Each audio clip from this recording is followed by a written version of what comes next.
The conference room lights flickered softly under the holiday decorations as my boss lifted his glass high. To fresh leadership, he announced, his voice booming with artificial cheer. The champagne flute caught the light like a cheap prop, and everyone clapped politely. Everyone except me. I stood frozen, lukewarm coffee still clutched in my hand, staring at the young man beside him. Ethan Harper, 26, fresh-faced, gelled hair shining under the fluorescence, wearing a Patagonia vest like it was armor. My boss's nephew, now officially in charge of business strategy. The words landed like a quiet slap. I had just closed our largest renewal ever, nearly $5 million across healthcare, logistics, and retail chains I had cultivated for years. No one mentioned it. No nod. No applause.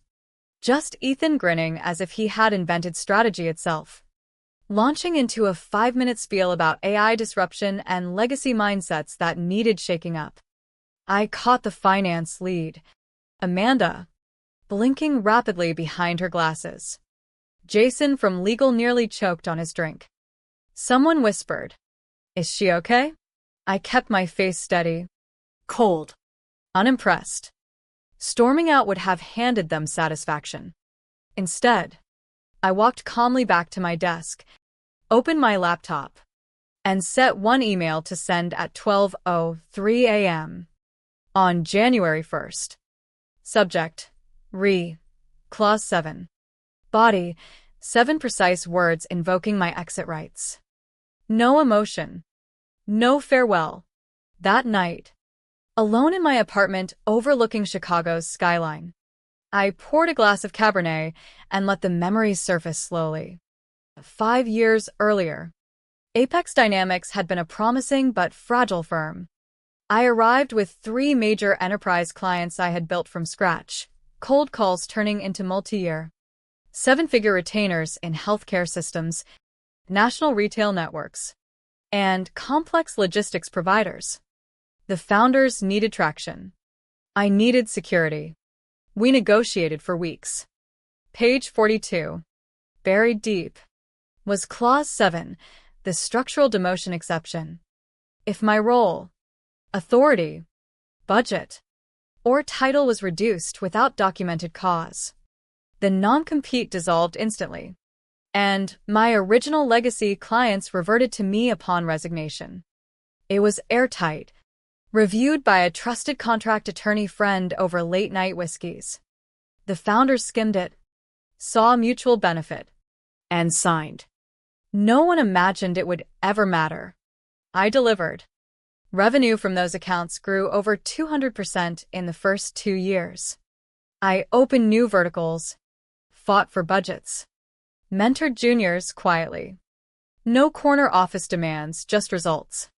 Then the founders cashed out one by one, buying vacation homes or advisory gigs in warmer climates. The new regime arrived, vision statements, LinkedIn posts about disruption, golf buddies in marketing roles. Ethan's promotion was the final signal. Strategy meetings I once led now belonged to him. My name vanished from pitch decks and client materials. The sidelining was subtle at first, redirected budgets, dropped from key emails, then undeniable. I didn't complain. Silence became my strategy. I read Clause 7 once a year, like a private vow. Paranoia? No. Pattern recognition. The promotion triggered it exactly. Structural change, without cause. They never noticed. As midnight fireworks exploded outside, I watched the clock. 11:59. 12 o'clock. Corks popped across the city. I stayed motionless, robe wrapped tight, laptop glowing. At 12:03 a.m., the email deployed clean, surgical. Attached, the highlighted contract page. The first delivery receipt appeared at 12:04. CEO, CFO, legal, HR, and especially Ethan. Then the replies trickled in. A client contact. Standing by. Simple. Powerful. The balance had already begun to shift. Cinematic dramatic close-up of a stunning, charismatic woman in her early 40s with sharp, expressive eyes conveying quiet fury and steely resolve. Dramatic high-contrast lighting illuminating her face against a festive corporate office backdrop featuring blurred champagne toasts and a smug young man being celebrated. Bold overlay text, nepotism promoted, $20 million clients vanish overnight. Nephew takes charge, clients vanish. Company crumbles. By 6:30 a.m., the email thread had exploded, forwarded across departments. Legal teams scrambling through archives. I watched from my kitchen, second cup of coffee in hand, as panic unfolded in subject lines. Clause 7 authorization and structural demotion confirmed. HR's reply dripped confusion. Was this pre-discussed? Legal countered with a screenshot of the clause. Yellow highlighted. Intent irrelevant. Structural change sufficient. I didn't engage. Instead, I drafted transition letters, polite, factual, addressed directly to my legacy clients' key contacts. In accordance with original terms, I am no longer affiliated with Apex Dynamics. Should you wish to continue uninterrupted, I am available for direct discussion. No accusations. Just clarity. I blind copied the points of contact and hit send around 9 a.m. The CEO called at 9:55 a.m. I let it ring twice before answering. Sarah. This must be a misunderstanding, he began. Voice strained. I let the silence hang. You promoted an inexperienced family member over the person responsible for nearly 40% of recurring revenue. You stripped my authority without notice. That is structural demotion under Clause 7. He swallowed audibly. We can adjust. New title. Reporting lines. No. I replied evenly. The transitions are already underway. Clients have been notified. Another pause. They're following me. I heard his laptop snap shut. A muttered curse. This call is noted as courtesy only, I added before hanging up. Happy New Year. The first client confirmation arrived by 11 a.m. The healthcare system. Upgraded from $900,000 to multi-million retainer under my watch. Their VP wrote simply, contract transferred. Looking forward to direct partnership. By afternoon, the retail chain followed.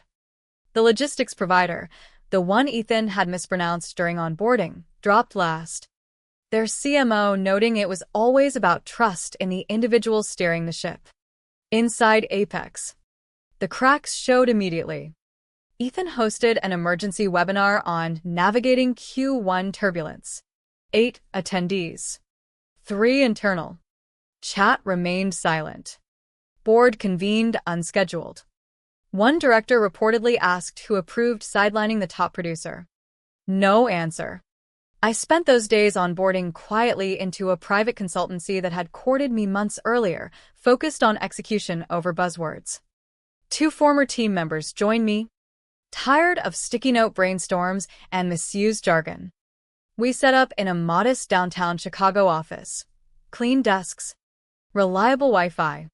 No kombucha taps or inspirational posters. Just focus. By week's end, nearly $20 million in projected revenue had evaporated. No drama. No poaching, just clients choosing competence over chaos when given the choice. Cinematic dramatic close-up of a stunning, charismatic woman in her early 40s with sharp, expressive eyes conveying quiet fury and steely resolve.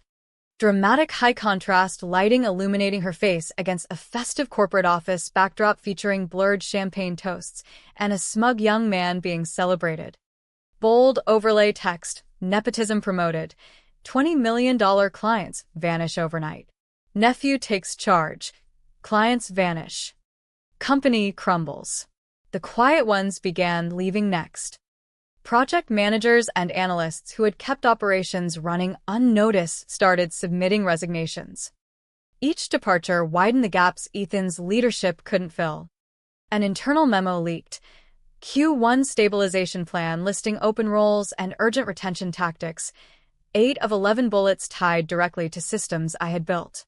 I didn't celebrate. This wasn't revenge, it was consequence. I focused on deliverables. New vertical launched within weeks. Client-centric. Execution-heavy. Profit-driven. While Ethan posted about human-first strategy and redefining impact, I sat across tables from CFOs signing performance-based contracts with real accountability. Screenshots arrived sporadically from old contacts. Slack threads full of questions. Who approved Clause 7? Can we partially retain accounts? One desperate line. Can we get her back? They floated a new title, Executive Director of Strategic Continuity. Optics only. It never advanced. A leaked internal doc called it the 1203 debacle, my timestamp. Now corporate folklore. New hires whispered about the scheduled midnight email that triggered client exodus. Some thought it was a glitch until revenue reports turned red. Ethan tried town halls and virtual trivia to boost morale. Belief requires substance. They had only echoes left. In my new space, the calendar filled steadily. For additional clients on board by month's end, none familiar with Ethan. All trusting the track record. Pipeline grew organically, reputation travels faster than titles in consulting. One evening, a former colleague sent a photo from their rooftop leadership toast, Ethan under string lights. Microphone in hand. Whiteboard behind him reading vision. Value. Velocity. Someone had scribbled beneath. But not veracity. The image captured the irony perfectly. I poured a glass of something cold and watched the sun set for my new office. No nameplate yet. Just contracts signed without fanfare. They could toast adversity all they wanted. The foundation had already shifted. Cinematic dramatic close-up of a stunning, charismatic woman in her early 40s with sharp, expressive eyes conveying quiet fury and steely resolve. Dramatic high-contrast lighting illuminating her face against a festive corporate office backdrop featuring blurred champagne toasts and a smug young man being celebrated. Bold overlay text, nepotism promoted, $20 million clients vanish overnight. Nephew takes charge. Clients vanish. Company crumbles. Months passed. Apex issued internal statements about growth revealing areas for reflection. Translation, we aired, but polished. Staff turnover accelerated. The people who executed quietly had been invisible until their absence broke processes faster than leadership could patch them. We expanded steadily. The consultancy valued operational precision over social media flair. Clients noticed the difference, strategy with teeth, not slogans. 3-year deals with accountability clauses became standard. Ethan ran webinars on agile leadership. Attendance stayed low. One attendee later reached out asking if I had capacity. I did. Selectively. A small package arrived at Apex's legal department addressed to the attorney who had once flagged Clause 7 years ago. Inside, a bottle of single malt and a handwritten note. You saw it. They didn't. Cheers. No reply came. None was needed. The moral weight settled gradually. How many organizations elevate familiarity over proven competence until the cost becomes catastrophic? Favoritism feels harmless until gravity pulls the foundation away. Experience, contracts, and quiet preparation endure longer than any org chart or family tie. In conference rooms that mattered, results still outweighed branding. I let them keep the catchphrases. I kept the substance and the clients who valued it. Cinematic dramatic close-up of a stunning, charismatic woman in her early 40s with sharp, expressive eyes conveying quiet fury and steely resolve.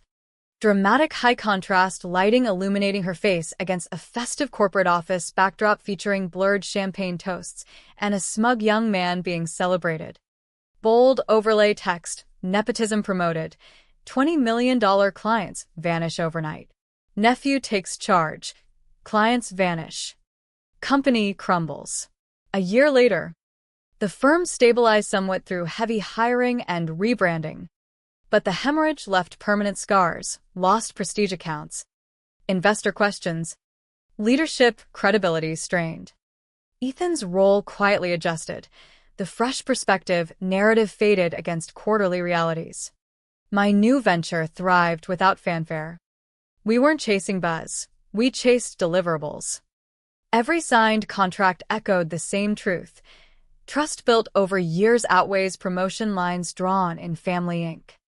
The team grew thoughtfully, people who valued clarity over posture.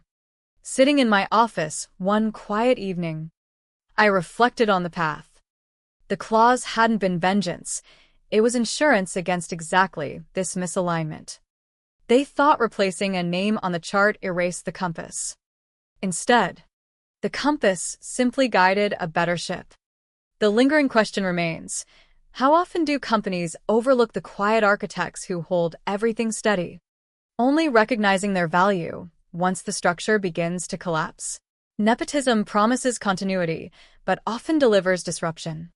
Foresight, preparation, and competence rarely announce themselves loudly until the silence after they depart speaks volumes.